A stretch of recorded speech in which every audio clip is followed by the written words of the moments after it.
Hi, I'm Jeff Softley, CEO of Experian North America. I'm pleased to be joined by Congresswoman Young Kim, who has been a strong voice on issues related to financial literacy and financial health. Congresswoman, thank you so much for being with us today. Thank you very much for having me, Jeff.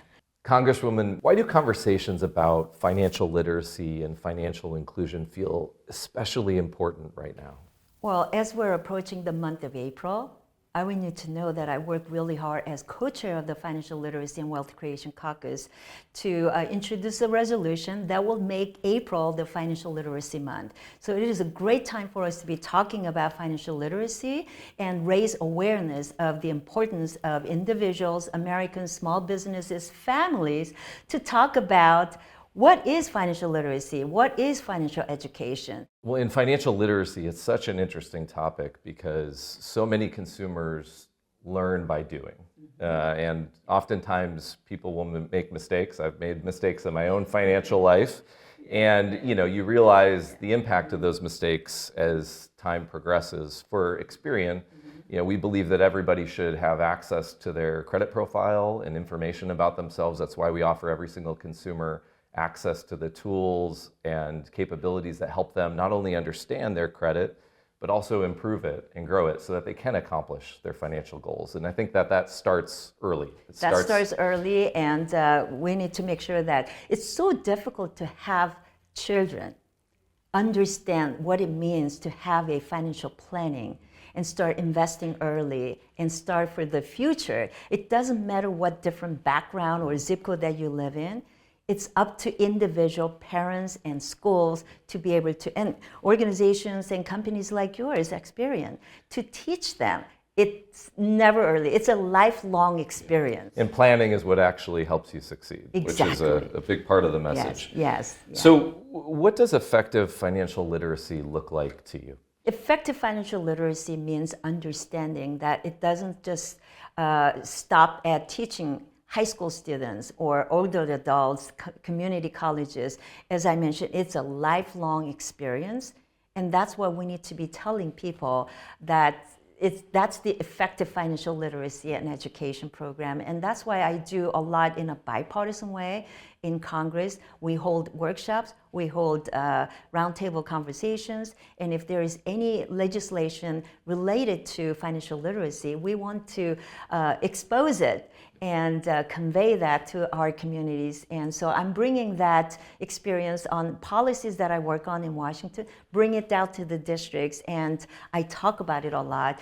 And you'd be surprised, a lot of financial institutions want to team up with you. Credit companies like, credit company bureaus like yours, they want to team up with us. H&R, as we're getting into the the tax filing returns, I've already visited some of their sites and talking to the people that are coming in to get help to file their tax returns, talking to the small business owners, talking to them about the benefits that One Big Beautiful Bill created and how they can use this for financial planning. So that is, I think, the effective ways that we can continue to have this financial literacy conversation. Yeah, and I think what we've realized in the work that we've done at Experian is that effective financial literacy really starts by meeting every consumer where they are. And every consumer joins their financial journey in a unique position and in a unique approach. And it's really about what are the right tools at the right time for the right consumer to help them as they plan, as they want to achieve and plot out their life goals, whether that's getting an apartment for the first time and moving out, or getting the extra car that they need to have a second income that allows them to build the nest egg to buy the house, which is a great way to grow your wealth and certainly achieve all of your goals. Sure, yes. So for us, it's really about helping consumers wherever they are, meeting them where they're at. And there's often a bit of it can be hard to talk about finances. It can be challenging. And I know that there's often a lot of emotion with consumers to engage and think through. Oftentimes they don't want to think about it. And so part of our job is, I think, how do we make that an easier conversation to provide them with the tools and the technology, just as you were saying, to help them along in their journey. Sure. Congresswoman, I want to thank you for your leadership on the Credit Access and Inclusion Act. It's really important. Can you tell us a little bit more about what that bill does?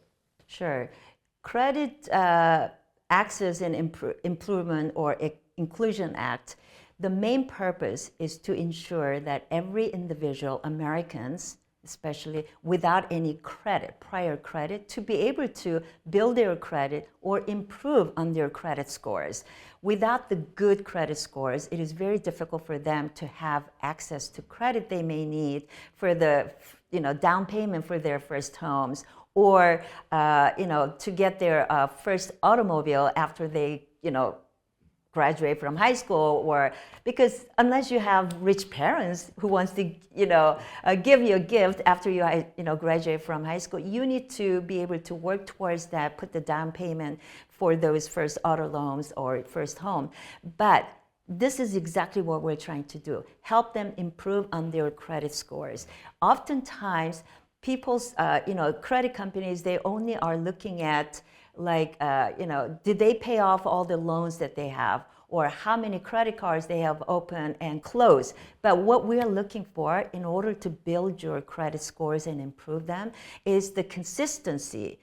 Have you been defaulted? Or are you paying bills on time? So what this legislation will do is reward those who are paying bills on time, like rent payments, utility payments. We want to be able to give you the tools to say these are the people that may not have hundreds of thousands of dollars to start with, but they're paying rents on time. They're not defaulted on their utility bills. We should be able to look at that as a way to assess your credit worthiness. So that's exactly what we're doing, and it's a common sense solution to help millions of Americans to achieve their financial goals by having the ability to get access to credit for whatever the things that they want to purchase or build their the dreams. Well, financial inclusion is core to my heart. It's a big focal point of our mission here at Experian, and there are millions of consumers who are excluded from the traditional financial ecosystem. And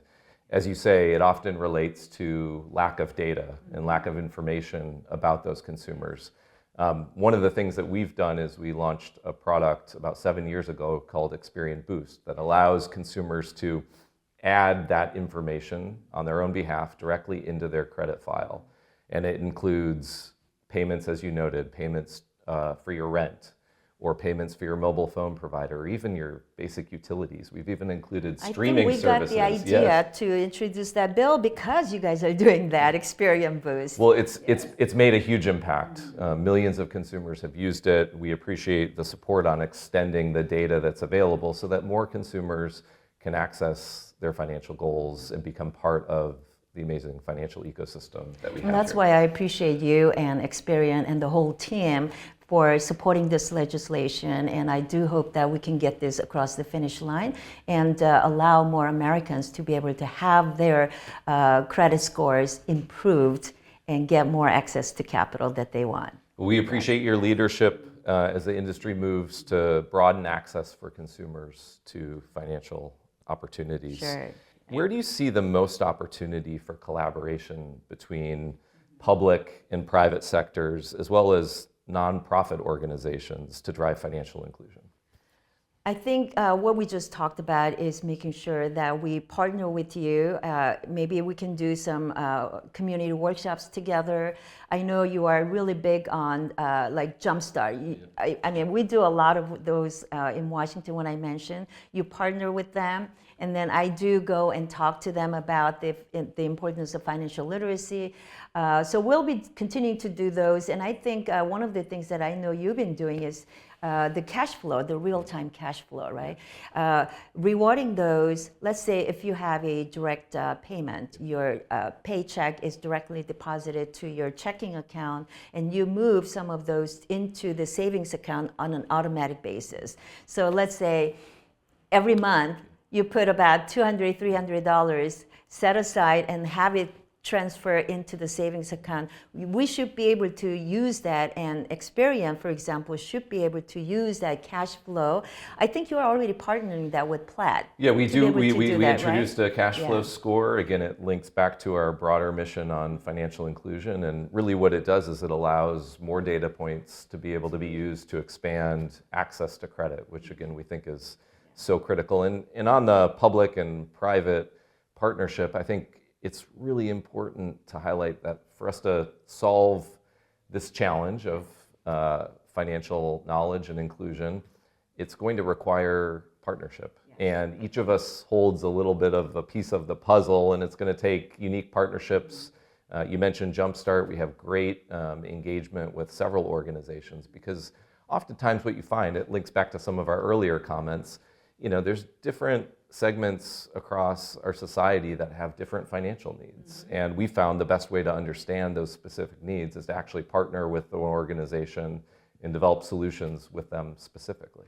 And so the collaboration will continue at the congressional level with the policymakers, with those working on the, you are the front line, educating the Americans about the financial literacy. So part of the main goals of the Financial Literacy and Wealth Creation Caucus is obviously working with you in the industry with the stakeholders, but our goal is to educate us, members of Congress. So when we hold workshops in Washington, D.C., we invite the staff that work for other members who are not a part of the Financial Literacy Caucus, so they know what tools that we're talking about, what partners that we're working with, so that the more members of Congress understand the importance of financial literacy and education programs, we can really drive the policies and work on legislation like the bills that we talked about, Credit Repair Act, for example. That's another way that we educate